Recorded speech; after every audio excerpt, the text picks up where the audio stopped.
Robert Graves, 1895 to 1990. Robert Graves was a prolific writer whose long life spanned 90 years. Probably best known for his novels I, Claudius and Claudius the God, his translation of the Greek myths, a vast collection of poetry including war poetry, love poetry, and poetry centred around mythology. Graves also published a book on the nature of poetic myth, The White Goddess, in 1948. Graves met Siegfried Sassoon whilst both were serving in the Royal Welsh Regiment in the First World War, and the two became close friends. Sassoon was able to introduce Edmund Blunden to Graves on the inception of their friendship, and thus into a vast array of literary contacts, including the Morells at Garsington, the Sitwell siblings, and many others. Edmund studied at Oxford University at the same time and on the same literature course as Robert Graves. On publication of Graves' memoir Goodbye to All That in 1929, Blunden and Sassoon would sever their relationship with Graves over the book's inaccuracies, a rift that would remain until the mid-1960s. To read Robert Graves' An Occasion and The Last Day of Leave 1916, we have Martin Hayden. In An Occasion, there's a voice. It starts with the voice of someone reading some poetry, alluding to the First World War, and then it breaks off suddenly because of the sense of presence. An occasion. The trenches are filled in.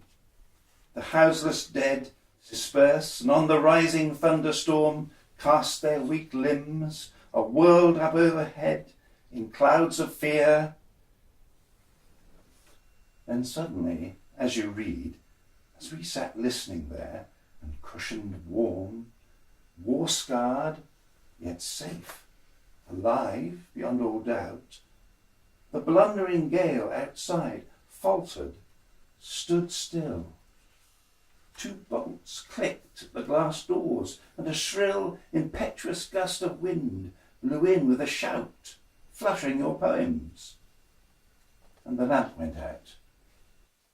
So the second poem needs no introduction. I think it's just called Last Day of Leave, 1916. 5 friends spending their last day of leave in 1916.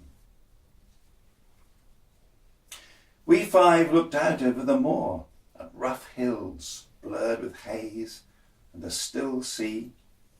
Our tragic day, bountiful from the first. We would spend it by the lily lake, high in a fold beyond the farthest ridge, following the cart track till it faded out. The time of berries and bell heather. Yet all that morning nobody went by but shepherds and one old man carting turfs. We were in love. He with her, she with him, and I, the youngest one, the odd man out, as deep in love with a yet nameless muse. No cloud, larks and heath butterflies and herons undisturbed fishing the streams, a slow, cool breeze that hardly stirred the grass. When we hurried down the rocky slope, a flock of ewes galloping off in terror, there shone the water lilies, yellow and white. Deep water and a shelving bank. Off went our clothes and in we went, all 5, diving like trout between the lily groves. The basket had been nobly filled. Wine, fresh rolls, chicken and pineapple. Our braggadocio under threat of war. The fire on which we boiled our kettle we fed with ling and rotten blackthorn root, and the coffee tasted memorably of peat.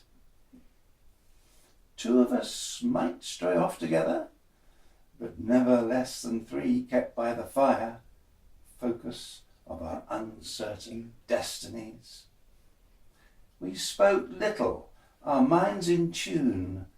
A sigh or laugh would settle any theme.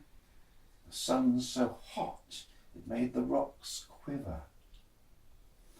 But when it rolled down level with us, 4 pairs of eyes sought mine, as if appealing for a blind, faint aversive afterword.